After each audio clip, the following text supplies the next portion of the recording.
Eu tenho 2 anos e meio na CTC, estou trabalhando na CTC como apaixonado, aqui na zona, na comunidade. Trabalho com os mães, com os jovens, tudo. Eu costumo andar lado a lado, doente, essa criança órfã, costuma ir visitar, vir, então, e por isso eu estou trabalhando aqui. Quando uma pessoa pega SIDA, não tem cura. Hoje está falando, tem que usar preservativo, ou seja, jovem.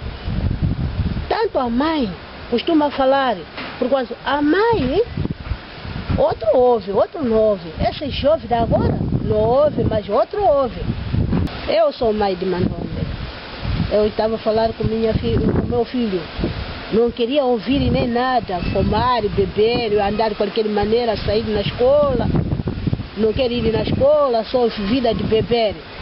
Mas eu não gostei. É por isso eu estou ficando jovem. Para ser, tem doença. Chegou o tempo, Mandombe apanhou doença. Essa doença mata. Tem que ouvir o pai, tem que ouvir a mãe, para ficar bom. Essa doença não presta. Esse jovem de agora só bebe, fuma, bate mãe, bate o pai.